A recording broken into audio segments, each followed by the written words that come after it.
Hermanos, ¿cómo están ustedes? Muy buenos días.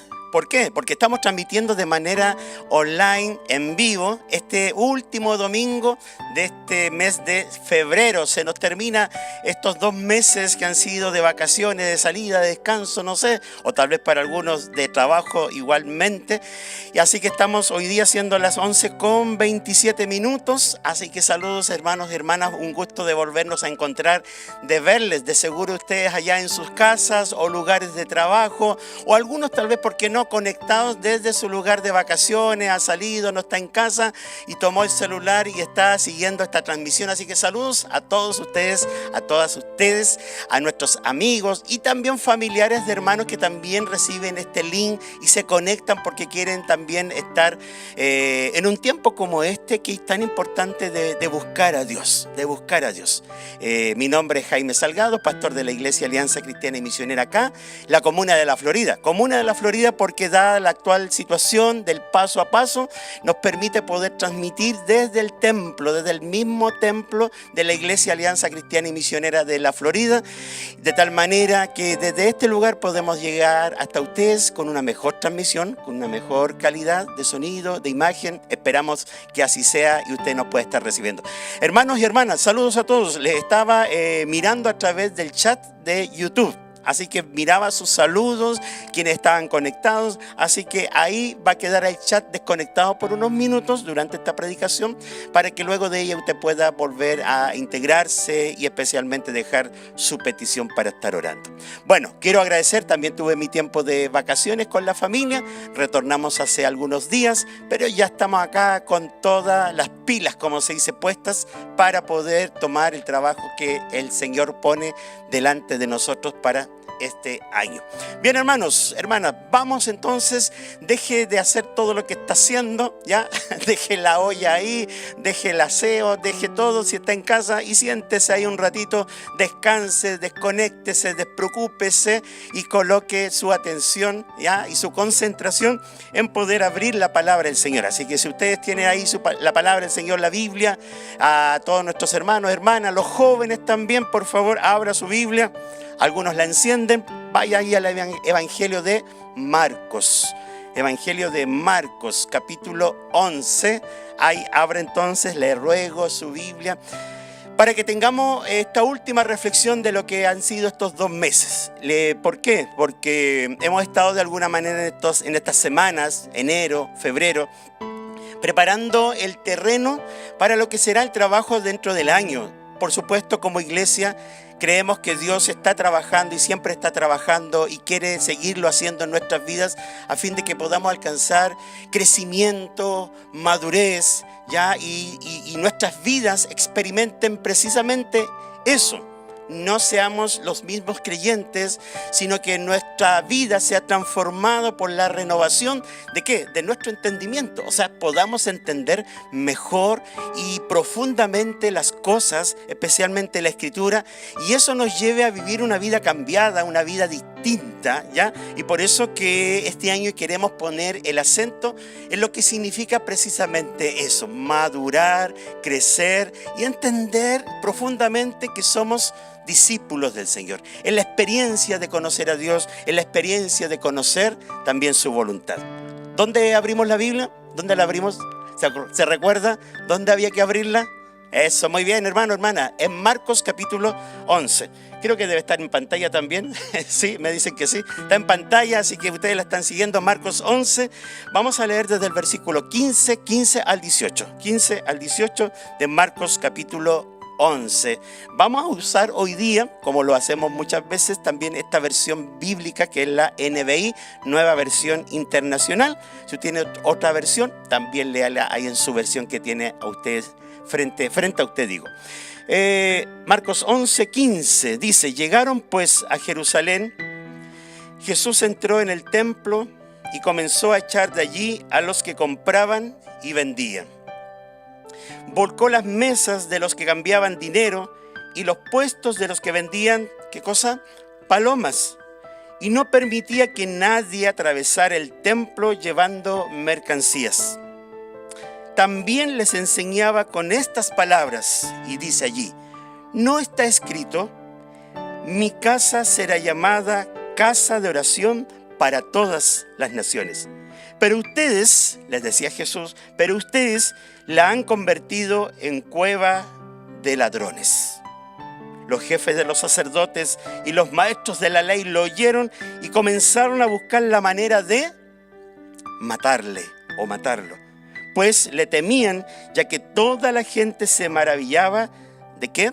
De sus enseñanzas. Bien, hermanos, vamos entonces a reflexionar en este pasaje que de seguro usted ha leído. El título de esta reflexión en el día de hoy domingo 28 de febrero, vidas para los que están hechas. Vidas para los que están hechas. Y quiero comenzar a modo de introducción poniéndonos en el plano de las cosas que a nosotros nos molestan y nos parecen injustas. A ver, seamos claros y dígame usted allí, o piénselo usted allí, ¿qué es lo que más le irrita? Voy a usar esta palabra, le irrita y que le parece injusto en la vida.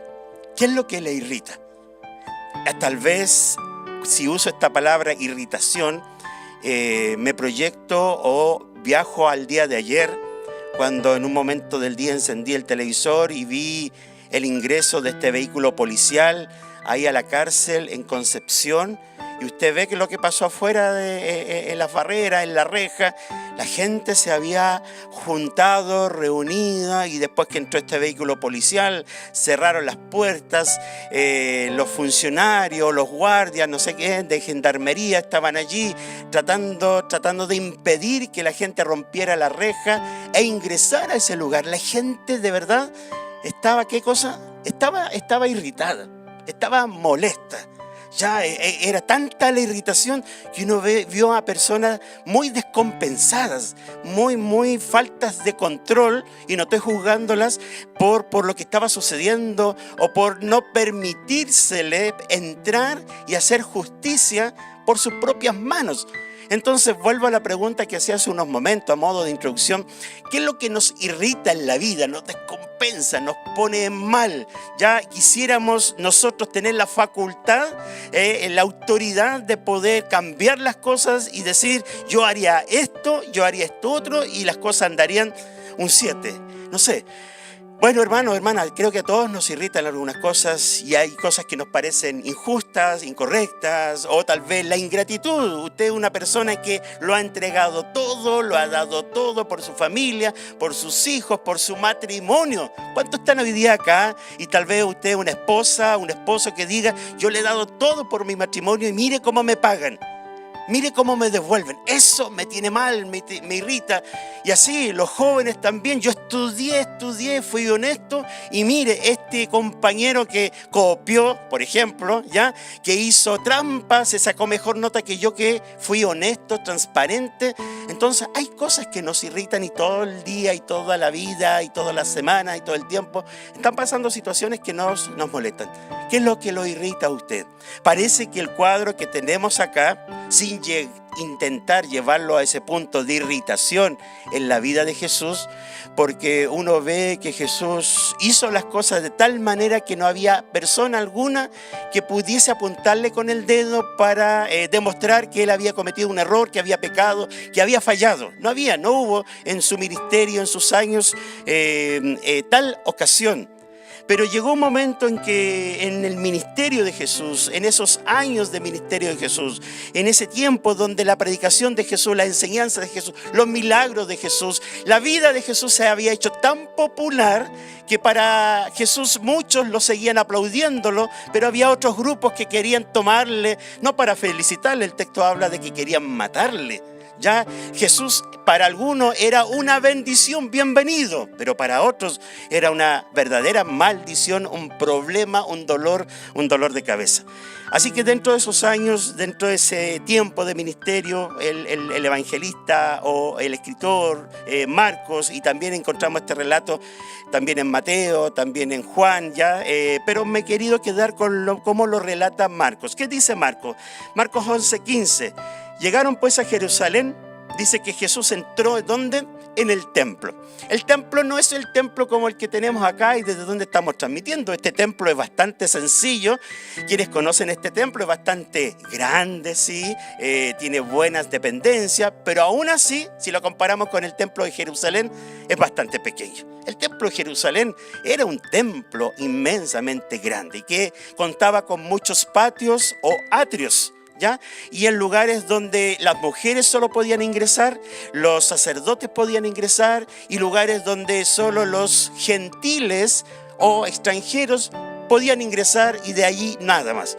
Se cree que este relato ocurre en ese patio o atrio de los gentiles, donde podían ingresar los que no son judíos, los extranjeros, los venidos de otros lugares, y podían entonces venir y adorar, orar. O atrio, como los otros atrios, también estaban dispuestos ¿para qué? Para la oración, para la meditación. ¿Ya? Estaba hecho con ese fin, con esa finalidad. Pero usted se da cuenta que a veces uno hace cosas y dice de ahora en adelante, pero pasa el tiempo y parece que nos relajamos, nos olvidamos y empezamos a tomar otros caminos sin darnos cuenta, y al final las realidades son muy distintas a como fueron al principio. Y hablo en muchos ámbitos. Así que llega al templo y comienza a echar de allí a los que compraban y vendían, con las mesas de los que cambiaron y los puestos de los que vendían palomas. Además dice que no permitía que nadie atravesara el templo llevando mercancías. A ver, antes de ver lo que está haciendo Jesús, imaginémonos ese escenario. Cada atrio, cada parte del templo había sido hecha para la adoración, para la oración, para la meditación, la reflexión, la lectura, en fin. Pero según comentaristas, según la historia, al investigar qué sucedía en aquellos días, las cosas eran bastante distintas para lo que fueron hechos en su origen.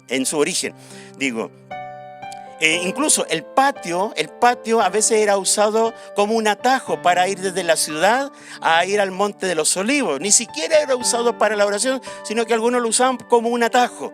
Este lugar que ustedes ven acá, un lugar de comercio. ¿Por qué? Porque, por ejemplo, en el templo había que pagar un impuesto para el templo. Entonces ese impuesto tenía cantidad de un valor, moneda, que eran los siclos, y el que venía de afuera, del extranjero, que traía una moneda extranjera, no podía con esta moneda extranjera entregarla como impuesto al templo, sino que tenía que cambiar esa moneda extranjera porque no se permitía otra moneda, sino que la moneda, hebrea. La moneda hebrea solamente era recibida. Así que, como pasa en muchas partes, había que cambiar el dólar por moneda chilena o en otro ejemplo, como para comparar o entender la idea. Y eso sucedía. Entonces venían los extranjeros y necesitaban cambiar. ¿Qué mejor que ir al mismo atrio de los gentiles? Y allí sucedía este cambio. Y por supuesto, como tiene que haber ganancia, los cambistas que hacían cobraban su impuesto, que era bastante alto.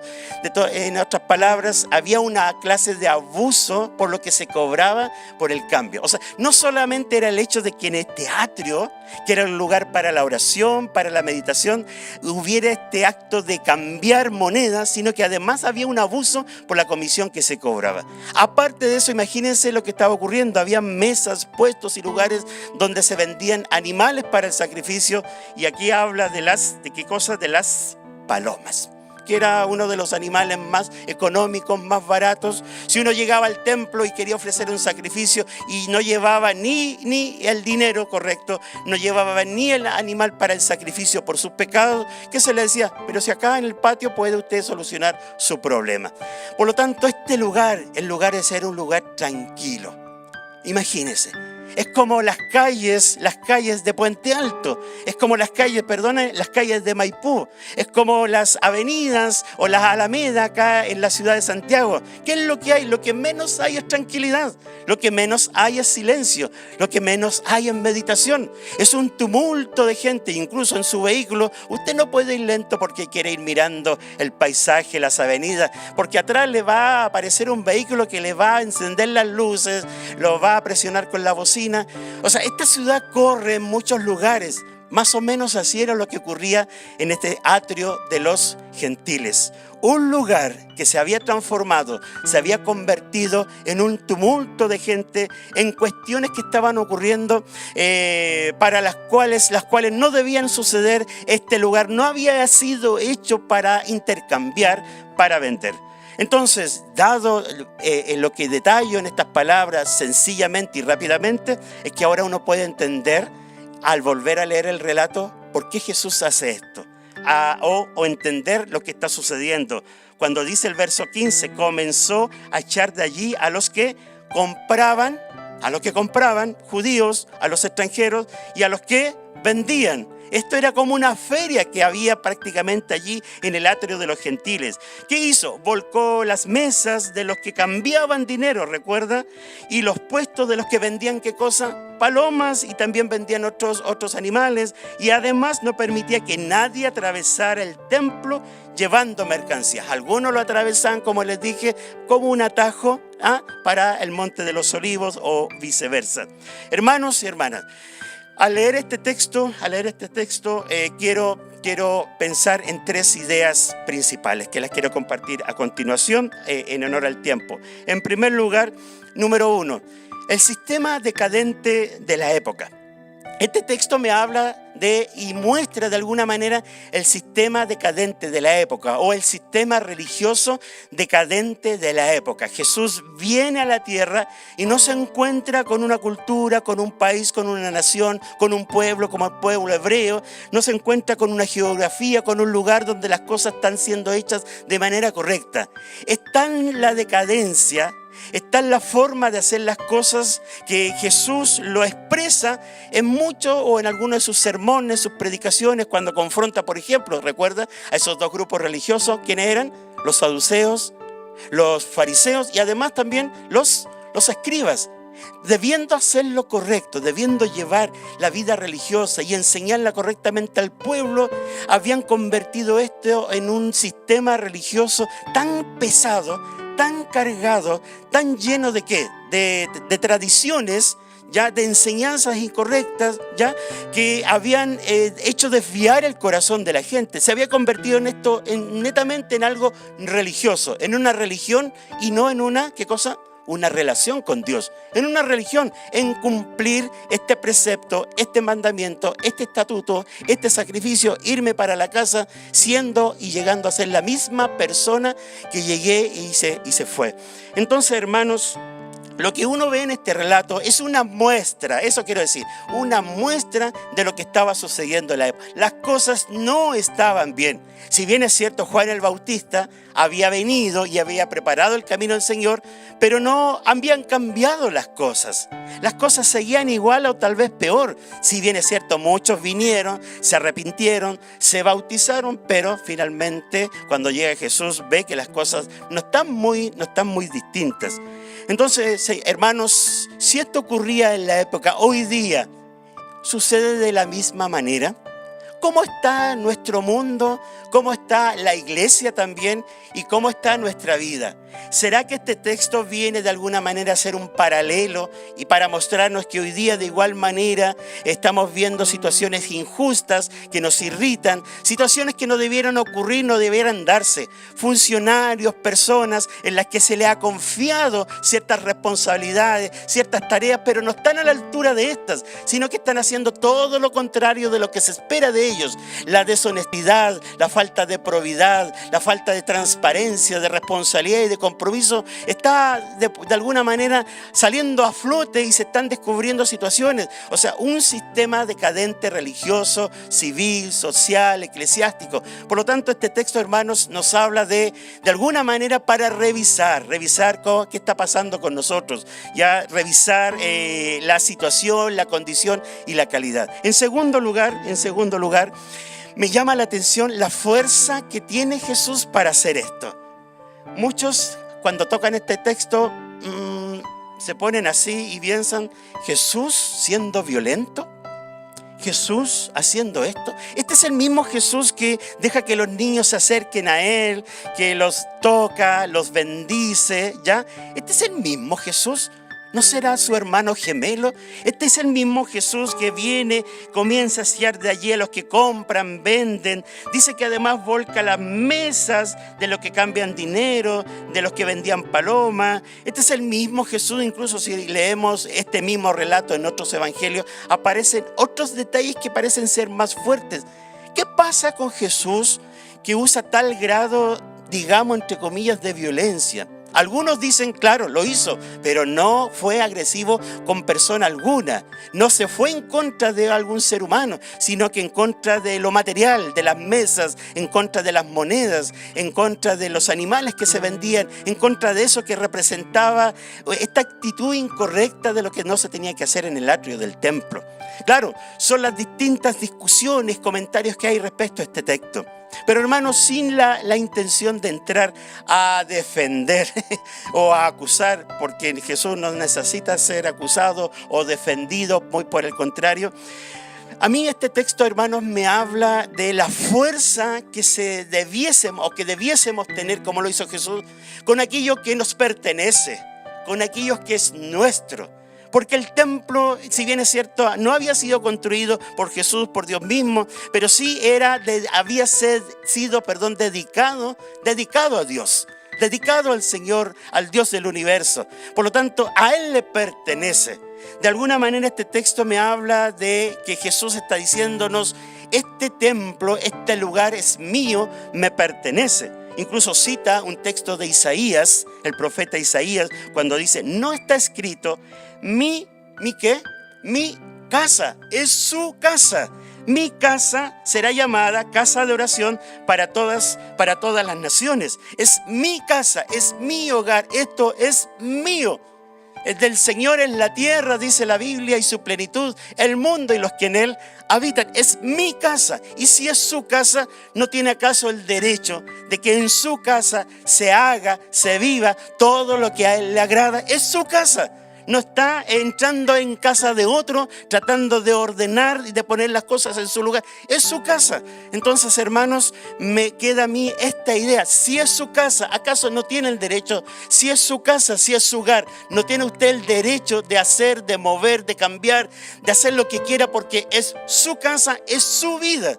Entonces, cuando las cosas son nuestras, tenemos que tener, hermanos, y a veces nos falta el coraje, las fuerzas de hacer los cambios. Tememos al que dirán. Me imaginé que Jesús, si hubiese pensado en lo que van a decir de mí, van a pensar de mí, si me ven volcando las mesas, si me ven echando a los animales, si me ven no dejando que la gente con mercancía cruce, ¿qué irán a pensar de mí? No, mejor que no. Él lo hizo sin preocuparse lo que pensaran de él, porque era su casa.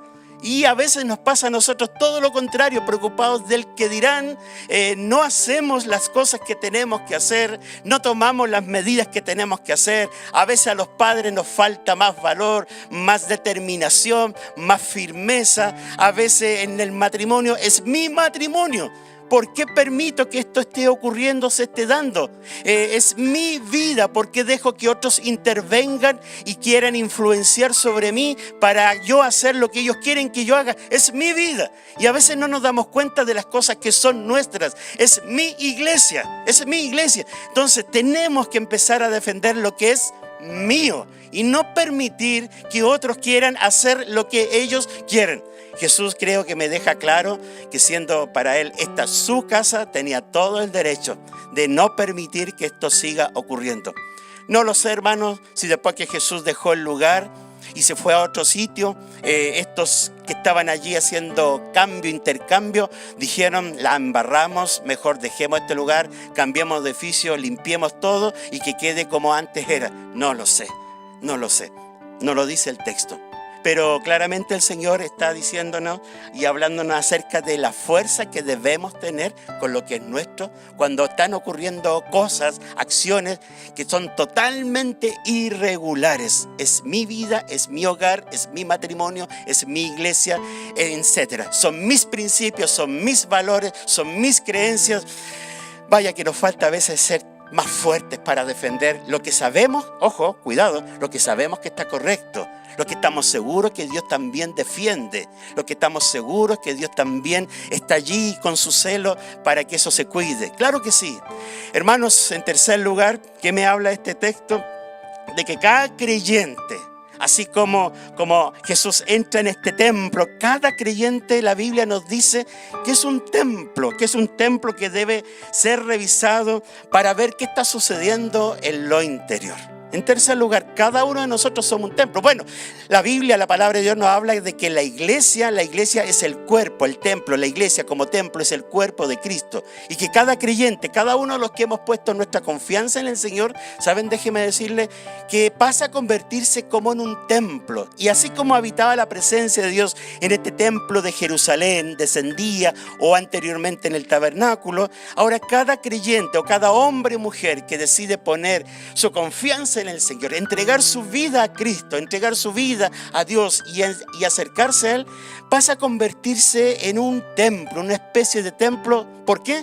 Porque viene a habitar la presencia de Dios a la vida de esa persona. Viene el Espíritu Santo a habitar, entonces como que se convierte en un templo. Entonces, hermanos, cuando viene el Señor a nuestra vida, como cuando entra el Señor a Jerusalén y entra al templo, ¿qué es lo que Él ve en esta ocasión cuando entra al templo de nuestras vidas? ¿Qué es lo que ve? Así como el atrio o el templo mismo había sido dedicado para la oración, la adoración, la reflexión, para honrar a Dios, cuando el Señor entra ahora a nuestro templo, al templo de nuestra vida, al templo de nuestro corazón, ¿con qué es lo que se encuentra? ¿Con qué se encuentra en esos atrios de nuestra vida? Pongamos las cosas a ver en esta forma. Hagamos cuenta que nuestra vida está compuesta de distintos atrios, distintos sectores. Así como había en el templo de Jerusalén distintos espacios, áreas, sectores, hagamos cuenta que nuestra vida también está compuesta de distintos sectores, aunque no somos fraccionados, ya somos uno solo y todo está relacionado uno con otro. Pero también, ¿qué es lo que se encuentra Jesús cuando entra en los distintos atrios de nuestra vida? Cuando nuestra vida está y ha sido dedicada para el Señor, tenemos que revisar ese atrio de nuestro tiempo libre. ¿Qué hay en nuestro tiempo libre? ¿Qué hay en el atrio de nuestro día a día? ¿Qué hay en el atrio de nuestro trabajo? ¿Cómo estamos haciendo nuestro trabajo? ¿Qué hay en el atrio de nuestras relaciones familiares, con los hijos, el matrimonio? ¿Qué hay en el atrio en la relación con los amigos u otros familiares? Los distintos espacios. ¿Con qué se encuentra Jesús?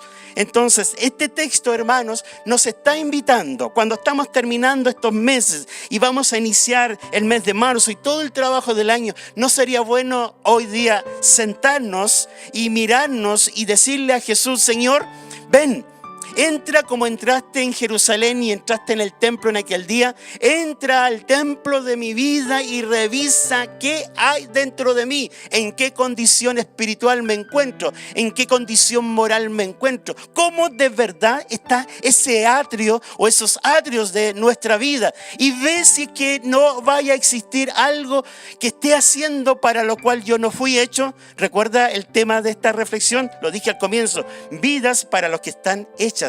Nuestras vidas están hechas para la honra del Señor, para glorificarle a Él y no honrarnos a nosotros mismos, ni buscar nuestro privilegio, ni buscar nuestra satisfacción, sino que de verdad nuestras vidas han sido hechas para ser siervos y siervas del Señor. Por lo tanto, ¿qué ejercicio tan importante es y tan libre, porque Él es el Señor, de dejarle entrar a los atrios de nuestra vida y que se mueva, que se pasee, que revise, pero que nosotros por otro lado tengamos la disposición de ser sensibles a lo que nos está diciendo o lo que nos está mostrando? Esto no está bien.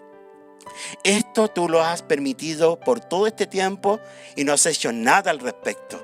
Te has dado la libertad de permitirlo en tu vida. Tú lo sabes, nadie más lo sabe. Esto no está bien. Esto hay que volcarlo. Esto hay que sacarlo. Hay que volcar las mesas donde tú has puesto este pecado. Hay que volcar las mesas donde tú has puesto este mal hábito. Hay que volcar las mesas donde has puesto estos principios, estos pensamientos que en lugar de ayudarte a crecer, te están destruyendo.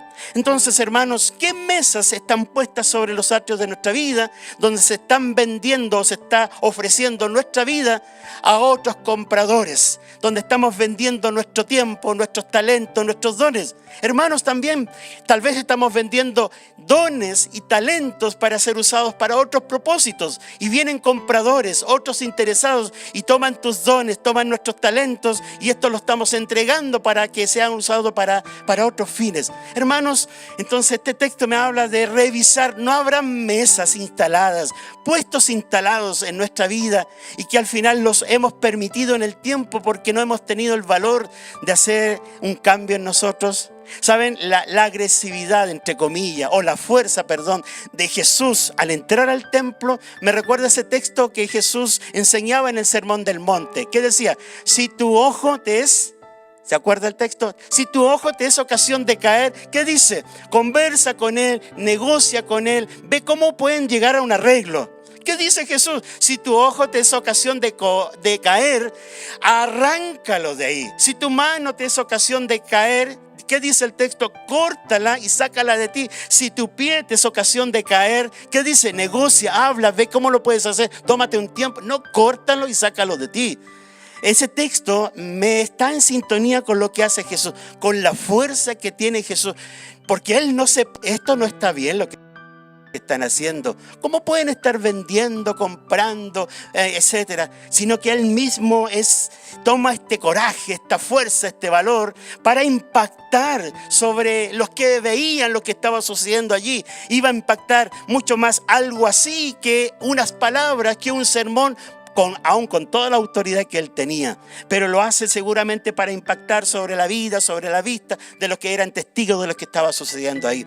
Hermanos, a veces nos falta esa fuerza, ese coraje, esa determinación, o como se hablaba días anteriores, esa consagración definitiva, consagración que a veces nos hemos negado a dar el paso, nos hemos negado a cortar con esto, nos hemos negado a tomar la decisión de cortar, de arrancar, de sacar de nosotros, porque tememos. Entonces, este texto de la purificación del templo, no solo lo quiero mirar desde el contexto del sistema decadente religioso de la época, sino que también aplicarlo a nuestras vidas.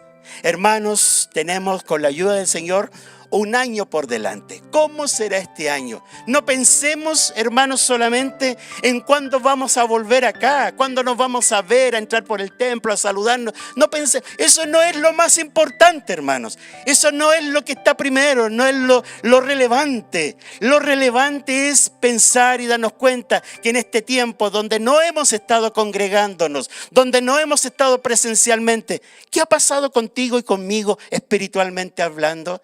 ¿Cómo hemos cuidado el templo de nuestra vida, los atrios de nuestra vida? ¿Qué se está ocurriendo? ¿Qué se está dando? ¿Se puede respirar limpieza, pureza, oración, meditación, reflexión? ¿O en nuestra vida hay un tumulto de cosas, preocupaciones, afanes, ansiedades, una cosa que hacer acá, una cosa que hacer allá, y todo el día una feria de cosas que se dan en nuestra vida? Si ha sido así, no sirve de nada, hermanos, venir presencialmente al templo, porque no es lo importante. Hoy día Dios está poniendo y nos está llamando a que cada uno seamos responsables de nuestra vida espiritual. No está el pastor, no están los diáconos, no está el culto, no está la alabanza, el ministerio musical, la recepción de los que están aquí en la puerta, como para animarnos. Ahora es exclusiva responsabilidad de cada uno de nosotros nuestra vida espiritual, de preocuparnos cómo está el templo de nuestra vida. Hermanos, eso es lo importante. Cuando lleguemos acá y nos veamos, digamos: bien, siervo fiel, sobre poco fuiste fiel. Seamos fieles sobre esto que es tan poco, nuestra propia vida. Hermano, hermana, oramos al Señor. Pidamos que siga hablando a nuestra vida. Padre, muchas gracias, Señor. La gloria para tu nombre, Padre. Gracias, Señor, porque tú eres bueno, verdaderamente bueno, y a través de tu palabra, Señor, que pocas veces nos detenemos, Señor, para parar allí y mirar qué es lo que está ocurriendo, como en este cuadro, en esta escena, que si bien es cierto uno juzga desde acá a lo que estaba ocurriendo allá, pero hoy hemos querido traer este texto a nuestra propia vida, a lo personal, a la situación iglesia, para poder revisar qué está ocurriendo en los atrios, distintos patios o espacios de nuestra vida. Señor, míranos, tú que nos conoces, que el Espíritu Santo no nos deje quietos ni tranquilos, sino que nos hable en el día, en la noche, en algún lugar para decirnos: esto no está bien, estas mesas que se han instalado en tu vida, estos puestos que se han instalado allí, deben ser quitados, deben ser volcados. Este lugar, esta tu vida, debe ser y debe volver para lo que al final ha sido hecha, para la adoración, para la honra de tu nombre. Señor, gracias, gracias. Te ruego, Padre, que extiendas tu favor y misericordia, para que en estos mismos momentos muchos, y quien habla acá, Señor, estemos dispuestos a volcar toda mesa, a volcar todo puesto y sacar de nosotros, Señor, todo aquello que está ocupando el espacio que es dedicado a la oración, a la honra, a la búsqueda de tu nombre, a la meditación, a darle espacio a lo espiritual en medio de tanto que es material. Señor, gracias en estos momentos. Si alguno está tomando una decisión, si alguno en su oración, en su lugar, está diciendo: Señor, ayúdame con esto en el nombre de Jesús, te ruego por aquel hermano, aquella hermana, los jóvenes, aquel familiar, amigo, Señor, que está diciendo: esto quiero cambiar, esto debe salir, esto debe ser sacado, quitado, no puedo permitir que esto esté allí, porque no está dejando entrar aquello que tú quieres darnos. Señor, ayuda a cada uno para que tome esta decisión. Y en el nombre de Jesús, el Espíritu Santo venga y esté allí para santificar, como Jesús estaba santificando este templo.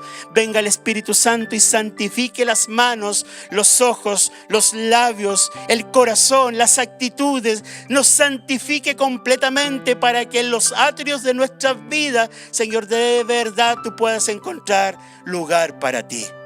Señor, un lugar para ti. Muchas gracias. Cuando estamos por enfrentar estos meses que vienen por delante de este año 2021, te pedimos, Señor, que nos ayudes a ser fieles en esto.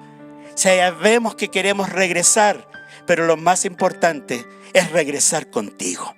Si alguien se ha apartado de ti, que regrese contigo. Si alguien se ha alejado de ti, que presencialmente pueda estar contigo y no a la distancia. Amado Señor, gracias por esta oportunidad que solo tú me has dado de compartir tu palabra. Lo hago y lo he hecho para tu gloria, en el nombre de Jesús. Amén. Amén, Señor. Gracias.